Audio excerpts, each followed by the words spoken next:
Hello guys, आप सभी का फिर से एक बार मेरे इस यूट्यूब चैनल में स्वागत है। दोस्तों, आज के इस वीडियो लेक्चर में हम बात करने जा रहे हैं, हम पढ़ने जा रहे हैं, हम डिस्कस करेंगे इंटरमीडिएट का शॉर्ट स्टोरी का जो सबसे पहला हमारा चैप्टर है द गोल्ड वॉच का। लेकिन उसका हम आज भाग 3 पढ़ेंगे। स्टूडेंट, चूंकि यह चैप्टर नया है इसलिए कई पार्ट्स में इसका वीडियो उपलब्ध कराना पड़ रहा है। तो इससे पहले मैंने द गोल्ड वॉच का पार्ट 1 और पार्ट 2 पढ़ा दिया है। यदि अभी तक आप जो है उस पार्ट 1 और पार्ट 2 को नहीं देखे हैं, पहले आप उन वीडियोज को देख लें, फिर आप इन्हें देखें तो आपको समझ में आएगा। अदरवाइज आप बीच से पढ़ना स्टार्ट कर देंगे। फिर भी आपको आगे अर्थात पहले की थोड़ी सी स्टोरी बता दूं कि शंकु एक निर्धन व्यक्ति है जो एक फैक्ट्री में काम करता है। वो अपने कर्ज तले दबा हुआ है। शंकु जिस फैक्ट्री में काम करता था उस फैक्ट्री में एक इंजीनियर था। उस इंजीनियर के पास एक सोने की घड़ी थी। वह प्रतिदिन अपनी घड़ी पहन कर आता था, लेकिन काम करते समय घड़ी को निकालकर मेज के ऊपर किताबों पर रख देता था और काम करता था। दोपहर में जब लंच का समय होता था तो वह घड़ी को वहीं छोड़कर अपने लंच करने के लिए बाहर चला जाता था। शंकु इस बात को जानता था। शंकु ने उस सोने की घड़ी को लंच के टाइम में चुराने का निर्णय लिया। शंकु यही सब एक रात सोच रहा है जब उसे नींद नहीं आ रही है। तो आइए स्टूडेंट्स आगे देखते हैं। फाइंडिंग इट अनबियरेबल, शंकु turned over his stomach and thought. Finding it unbearable, इसे बर्दाश्त से बाहर पाने के बाद शंकु टर्न ओवर हिज स्टमच, शंकु अपने पेट के बल करवट लिया। एंड थॉट, और सोचा, I have no alternative, alternative option, विकल्प। कहा कि मेरे पास कोई विकल्प नहीं है। But it to pick it up tomorrow, कल इस घड़ी को उठाने के अलावा या कल इस घड़ी को चुराने के अलावा मेरे पास और कोई विकल्प नहीं है। अब देखें, शंकु अभी रात का समय है, अपने फटी हुई चटाई पर सोया हुआ है। वह सोच रहा है कि कल मैं लंच के टाइम में इंजीनियर की उस घड़ी को चुरा लूंगा, लेकिन वह सोते सोते इस घड़ी का अनुमान लगा रहा है। Will it not fetch, fetch का मतलब लाना, एट लीस्ट 20 रुपीज, कह रहा है कि कम से कम इस घड़ी के तो 20 रुपये मिल ही जाएंगे। इवन 15 विल डू, 15 से भी काम चल जाएगा। अर्थात कह रहा है कम से कम 15 रुपये अगर मिल जाएंगे तो उससे भी काम चल जाएगा। 15 + 8 एंड हाफ, 15 और 8.5, that is 23 and half rupees. अगर को मिला दिया जाए तो यह 23 रुपये 50 पैसे हो जाएंगे। जैसा कि शंकु को जो सैलरी मिल रही थी वह सैलरी 8.5 रुपये मिल रही थी, चूँकि उसको 13 दिन का 13 रुपये मिल रहे थे, बट वो फंड में कट करके 8.5 ही मिलते। तो 8.5 उसकी सैलरी है और वह जो घड़ी चुराएगा कल उसका कीमत वह 15 रुपये लगा रहा है। It will fetch more than 15, it will fetch more than 15, यह 15 से अधिक भी मिल जाएगा, अर्थात 15 रुपये से ज़्यादा ही मिलेंगे। He would be able to pay his debts, वह अपने कर्ज को दे पाएगा, कर्ज चुका पाएगा। एंड लिव इन पीस, और शांति से रहेगा, एक आराम की जिंदगी जिएगा। A life free from debts, एक कर्ज मुक्त जीवन, एक ऋण मुक्त जीवन व्यतीत करेगा। With a feeling of relief, इसी आराम की सांस लेने के साथ, चैन की सांस लेने के साथ, हे ड्रिफ्टेड, ड्रिफ्टेड का मतलब होता है चले जाना, इनटू अ लाइट स्लीप, एक हल्की नींद में, अर्थात उसे एक हल्की नींद आ गई, अर्थात वह नींद में खो गया। जब सुबह सो गया तो इट वाज मॉर्निंग, सुबह हो गई। What are you still asleep, अरे आप अभी भी सो रहे हैं। Shanku's wife set gently, shaking, हिलाते हुए शोल्डर्स, उसके कंधों को। शंकु की पत्नी ने शंकु के कंधों को प्यार से हिलाते हुए कही, अर्थात जगा करके कही। स्टील का प्रयोग यहाँ पर इसलिए हुआ है कि यह बता रहा है कि कोई कार्य पहले से जारी है, अभी भी हो रहा है। It is a long after sunrise, सूर्य को निकले हुए, सुबह को हुए कितना वक्त हो गया है, काफ़ी समय हो गया है। Shanku raised his head at once, Shanku ने तुरंत अपना सर उठाया। His wife picked up the younger child, उसकी पत्नी ने छोटे बच्चों को अपने गोद में उठाई। हु वाज क्रॉलिंग, क्रॉलिंग रेंगते हुए आना, अप टू हर, उसके पास। उसका एक छोटा सा बच्चा था, वह बच्चा हाथ और पैर दोनों से चलता था, मतलब छोटा था, जिसको रेंगना कहते हैं। तो जब शंकु की पत्नी शंकु को जगा रही थी तो वह बच्चा अपनी मम्मी के पीछे पीछे आ रहा था, वह उसे उठाई। एंड आर शंकु, शंकु से कही, don't you have to go to work today, क्या आपको आज काम पर नहीं जाना है? ओ एस, अरे हाँ, ही सेड, वह कहा। And got out of bed, और बिस्तर से उठ गया। कहा कि नहीं, मुझे काम पर जाना है, तो वह बिस्तर से उठ गया। He stepped down into the courtyard in a hurry, in a hurry means होता है जल्दी जल्दी में, इन और हरी के बीच में हमेशा ए लगा होता है। स्टीप्ड डाउन का मतलब होगा नीचे आना, द कोर्टयार्ड मीन्स होता है आंगन में, अर्थात जल्दीबाजी में वह आंगन की ओर उतरा। Watching the golden rays of the morning sun, सुबह की सुनहली किरणों को देखा। पैरसिंग, पियर्सिंग का मतलब होगा चीरते हुए। द बम्बो, बांस की। फॉलेज का मतलब होगा हरी पत्तियों को। ऑफ द ईस्टर्न साइड, पूर्वी दिशा से। एंड ब्राइटनिंग, चमका रही थी। द ओल्ड, पुरानी। पाम लीफ, ताड़ के पत्तों से बनी हुई। थैज मतलब होगा झोपड़ी को, अर्थात एक बार ही से लेकर के थैज तक का पूरा हिंदी आप देख लें। बता रहा है जल्दीबाजी में शंकु आंगन की ओर उतरा और सूर्य की सुनहरी किरणों को देखा, जो बांस को पार करते हुए पूर्व में ताड़ के पत्तों से बने छप्पर को चमकीला बना रही थी। शंकु का जहाँ मकान था वहाँ बांस भी था। शंकु की जो मकान था वह झोपड़ी था, झोपड़ी वह ताड़ के पत्तों से बनाया था।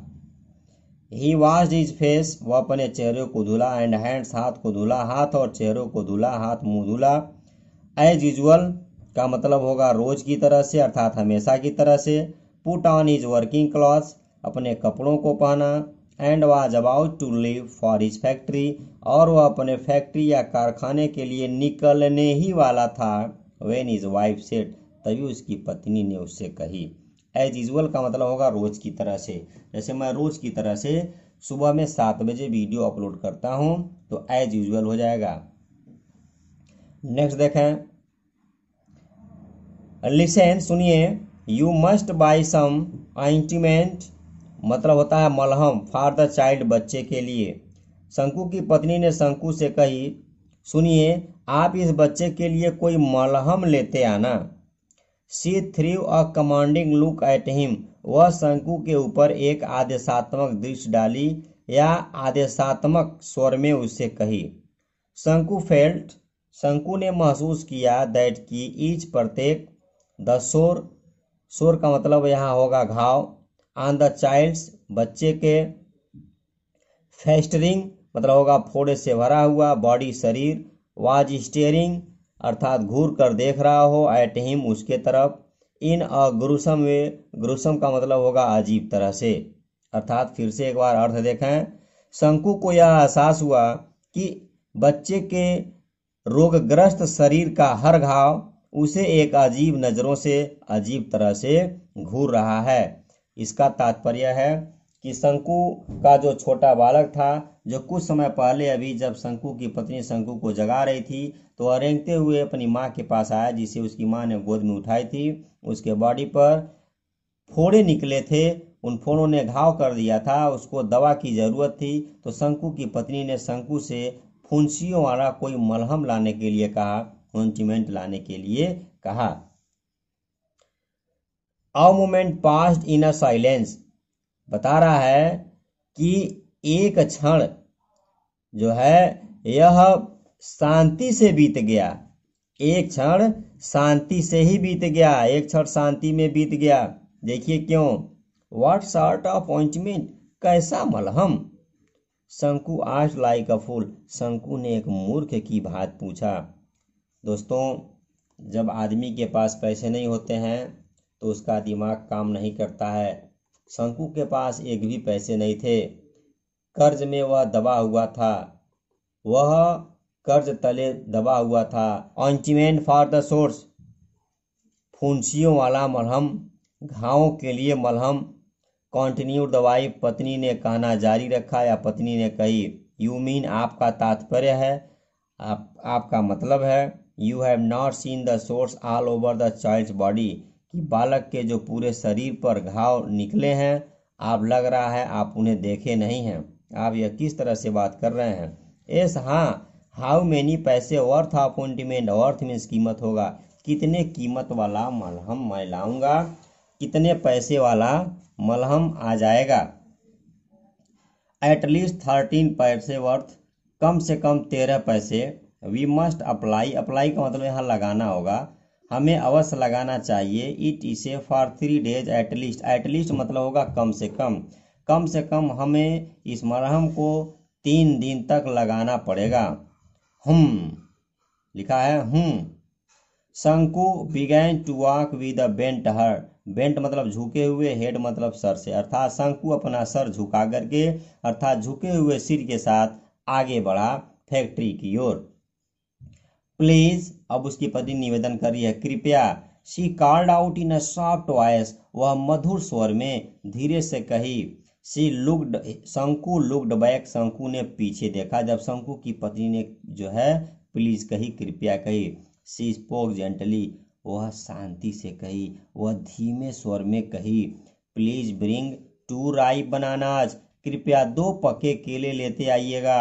वैन, जब। You come back in the evening, जब आप शाम में फैक्ट्री से काम करके वापस आइएगा तो कृपया आप 2 पके केले लाइएगा, ज़्यादा नहीं, केवल 2 ही पके केले लेते आना। द बेबी स्टार्ट्स क्राइंग, बच्चा रोना शुरू कर देता है।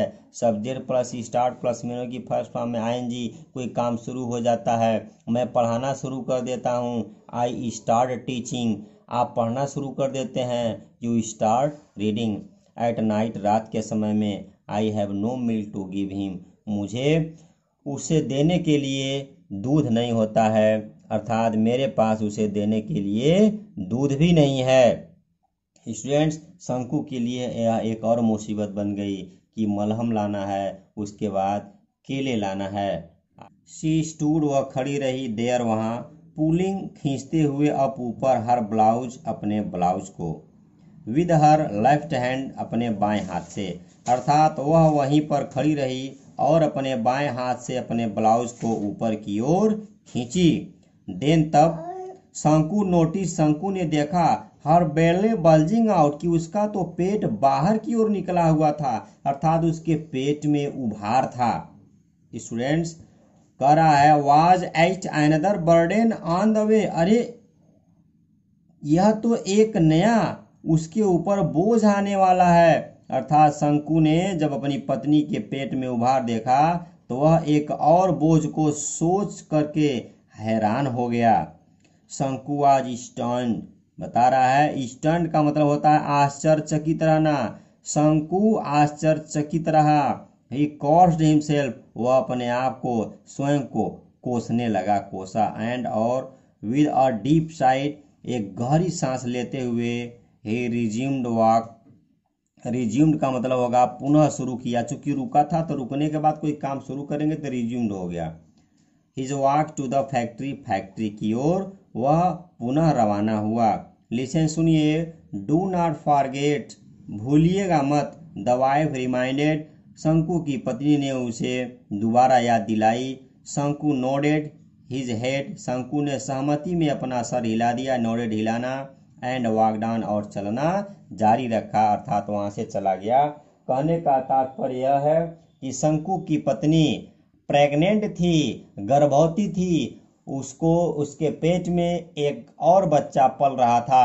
शंकु को जब यह बात मालूम हुआ तो शंकु अपने आप को कोसने लगा कि अभी तो मैं अपनी पत्नी का खर्च नहीं चला पा रहा हूँ, एक बच्चा है उसके लिए केले नहीं ला पा रहा हूँ, तो जब यह नया बच्चा हमारे घर में एक मेहमान के रूप में आएगा तो हम उस पर किस प्रकार से उसका देख रेख करेंगे, हम इतने अधिक पैसे कहाँ से लेकर के आएंगे। देखिए स्टूडेंट्स, शंकु अपने फैक्ट्री पहुंच चुका है, फैक्ट्री में काम कर रहा है। लंच का समय होता है एट 1 o'clock, 1 बजे। The bell rang for the interval मध्यावकाश, अर्थात 1 बजे मध्यावकाश के लिए घंटी बजी। एवरीवन, प्रत्येक। रश्ड इन हेस्ट, जल्दी जल्दी में भागे दौड़े। टू होम्स, घरों को। होटल्स को। और टी शॉप, चाय की दुकानों। फॉर लंच के लिए, अर्थात सभी दिन के भोजन के लिए, दोपहर के भोजन के लिए घरों, होटलों या चाय की दुकानों की ओर भागे। जो जैसा था, जिस हिसाब का था, लंच करने के लिए वहां पर गया। कुछ लोग अपने घर गए, कुछ लोग होटल में गए, कुछ लोग चाय की दुकानों पर गए। फिर क्या हुआ? शंकु वाज द ओनली वन, शंकु एक इकलौता व्यक्ति था। Who did not go anywhere, जो कहीं नहीं गया। ही स्टूड, वह खड़ा रहा। Leaning against a pillar in a corner on the west side of the office, अर्थात बता रहा है कि दफ्तर के पश्चिमी हिस्से में एक खंभे के साथ शंकु झुककर खड़ा रहा। लेनिंग, झुककर खड़े होना। His heart was clouded and bursting with impatience. Bursting, फटने के कगार पर। impatience, अधीर होना। बता रहा है कि उसका हृदय उदास था तथा अधीरता से फटा जा रहा था, क्योंकि वह एक पेशेवर चोर तो था नहीं, वह एक ईमानदार आदमी था। चोरी करना उसके लिए बहुत बड़ी बात थी। अ मोमेंट्स पास्ट, कुछ समय बीत गया। द इंजीनियर, अशॉर्ट, जो एक नाटे कद का था। फैट, मोटा था। इंग्लिशमैन, अंग्रेज था। विद कैट लाइक आइज, उसकी आंखें बिल्लियों के आंखों के समान थीं। Who looked like a marble statue, जो देखने में एक संगमरमर की मूर्ति की तरह से नजर आता था। यह इंजीनियर की विशेषता है, आप इसको याद रखेंगे। Got out of the room से बाहर निकला। क्लोज द डोर, दरवाजा बंद किया। एंड लेफ्ट, और वहां से चला गया। एज यूजुअल, हमेशा की तरह, इसका प्रयोग मैं आपको पहले बता चुका हूं। There was no watch on his wrist, उसके कलाई में घड़ी नहीं थी, अर्थात उस दिन भी वह अपनी घड़ी ऑफिस में वहीं मेज के ऊपर किताबों पर छोड़कर चला गया था। फिर देखें क्या होता है। बताता है कि शंकुज heart felt cool with relief, शंकु के हृदय में, शंकु का हृदय शांत हो गया। शंकु ने अपने हृदय में शांति महसूस किया, क्योंकि घड़ी उसी ऑफिस में ही थी। शंकु अब उसे चुरा सकता था। अ फ्यू मोमेंट्स पास्ट, कुछ क्षण और बीता। शंकु लुक्ड ऑल अराउंड, शंकु ने चारों ओर देखा। There was nobody in sight, और वहां पर कोई भी दिखाई नहीं दिया। अब शंकु उस घड़ी को चुराने का प्रयास करता है। स्टूडेंट्स, आज के वीडियो में बस इतना ही। फिर हम नए वीडियो में इसका अगला और पूरा कंप्लीट चैप्टर लेकर के हाजिर हो रहे हैं। आप तब तक इन 3 वीडियोज़ को देखें। यदि अभी तक आप मेरे चैनल पर नए हैं तो आपका स्वागत है। आप चैनल को सब्सक्राइब जरूर करें, अधिक से अधिक शेयर करें। स्टूडेंट्स, आप यूट्यूब पर आप देखें तो मेरा ऐसा चैनल है कि मेरे चैनल पर आपके सिलेबस के अकॉर्डिंग एक एक चीज़ का वीडियो मौजूद है। आप मेरे यूट्यूब से पढ़िए या क्लास में पढ़िए, आपको कोई बहुत बड़ा अंतर नहीं दिखेगा। आप यूट्यूब से देख कर के क्लास जैसा आप फील कर रहे होंगे। तो स्टूडेंट्स, आज के वीडियो में बस इतना ही। फिर हम नए वीडियो में नए लेसन के साथ हाजिर होते हैं। तब तक के लिए गुड बाय।